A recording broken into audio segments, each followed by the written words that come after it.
This is a 2006 SL500. This will be the same for 2003 through 2006. There's a hydraulic line here. When it busts, they call it the car killer because it's so expensive to replace the whole line. The motor has to be removed in order to get it out. So it's this line that goes. I have a piece of a new one right here that I eventually cut out because I just had another one made. I had that line made there. I'll show that to you in a minute. So this is the original one,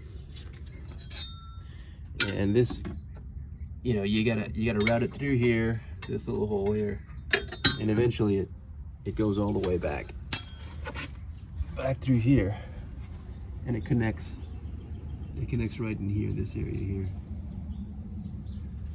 But in order to route it, see, it's a long line and it's bent, it's hard metal, and there's only one rubber part. This is the part that busted right here in the old line.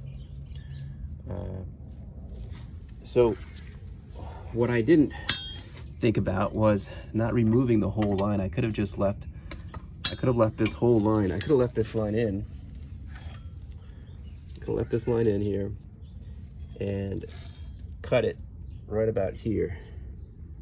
Cut it right about here, and then have a hose made. There's a shop in a couple of cities away from me who makes these hoses here. So I had this hose made. What I could have done was just cut this out, had a hose made here with this connector on there, and then couple this together with a coupler. I have the coupler. There's the coupler. So the two pieces would have been coupled together with this here, and you'd have a new line there. Now this is the original Mercedes-Benz part. I bought this one from the dealer. I couldn't get it in, so I had the old one made into a completely flexible hose.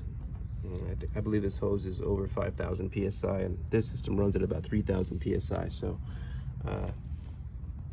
here's the entire hose. I'm going to install this now. It's so much easier to install when it's a flexible hose. So I'm just going to keep this away from the catalytic converter because it runs close to the catalytic converter. So I'm just going to keep it out of the way with some either some zip ties or some metal straps. Just keep it away from the catalytic converter. But yeah, next time this happens, I know to instead cut the line around right here, and then have one of these hoses made, and then couple it together. It would have made this job a lot easier. This line, this original line, it goes in right there at the valve block. It goes in right there. And it just curves its way. It's supposed to curve its way through this hole,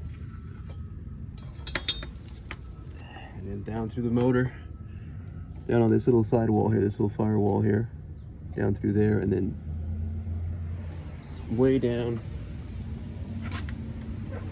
underneath, right around here where these lines connect. Right there. I'm actually going to make a kit, and I'll put it up on eBay for you guys. It'll make your life a lot easier. You can just buy this kit from me, and the install should be no more than an hour.